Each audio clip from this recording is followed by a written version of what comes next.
Hello everyone, welcome to my channel Priyanka vlogs. ఈరోజు చిల్కర్వే సొప్పు ఎలా చేసుకోవాలో చూద్దాం. ఇది చిల్కర్వే సొప్పు. కర్ణాటకలో చిల్కర్వే అంటారు, తెలుగులో ఏమంటారో నాకు తెలియదు. సో ఇది సేమ్ తోటకూరలానే ఉంటుంది, కానీ తోటకూర కాదు. సో ఇప్పుడు మనం ప్యాన్లో ఒక 3 టేబుల్ స్పూన్ ఆయిల్ వేయాలి. దాంట్లో ఆవాలు, జీలకర్ర కొద్దిగా బ్రౌన్ అయిన తర్వాత వెల్లుల్లి బాగా దంచుకోవాలన్నమాట. దంచుకున్న తర్వాత వెల్లుల్లి వేసేయాలి. వెల్లుల్లి కొద్దిగా బ్రౌన్ అయిన తర్వాత ఆనియన్ వేయాలి, 1 ఆనియన్. తర్వాత అది కొద్దిగా బాగా కలుపుకొని చిల్లీ వేసుకోవాలన్నమాట.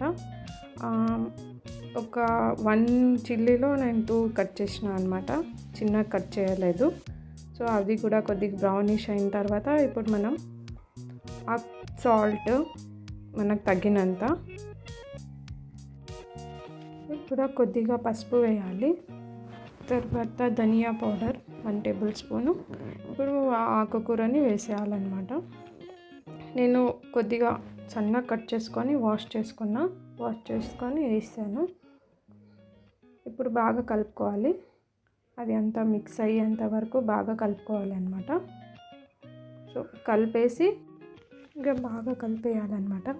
ఆనియన్స్ అవన్నీ మిక్స్ అవ్వాలి. బాగా మిక్స్ అయిన తర్వాత కొద్దిగా మూత పెట్టాలి.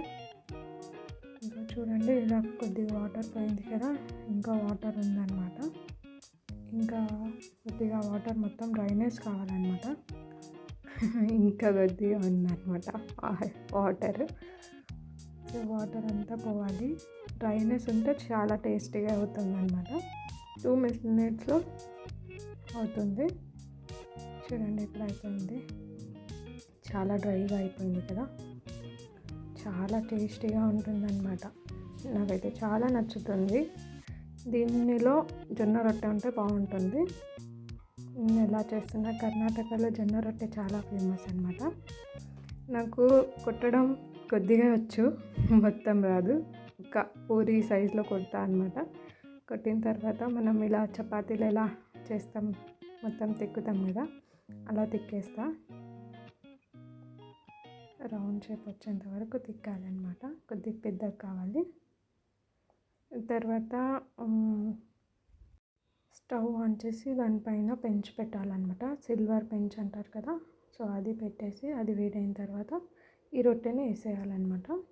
వేసిన తర్వాత ఒక క్లాత్తో అది తడి చేసుకొని మొత్తం అప్లై చేయాలి పైన అంతా. వాటర్ది అంతా అప్లై చేసిన తర్వాత ఇట్లా తిప్పేయాలన్నమాట. ఎలా కాలింది చూడండి.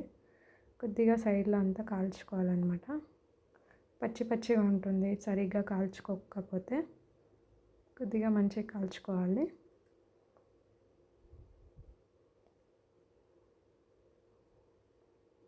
అయిపోయింది చూడండి ఎలా కాలిందో. సైడ్లో మొత్తం అంటే మొత్తం కాల్చుకుంటే కడక్ అయిపోతుంది అన్నమాట. ఇప్పుడు మనం ప్లేట్లో సర్వ్ చేసుకుందాం. రొట్టె, కూరగాయ, చిల్కర్వే సొప్పు అంటారనమాట.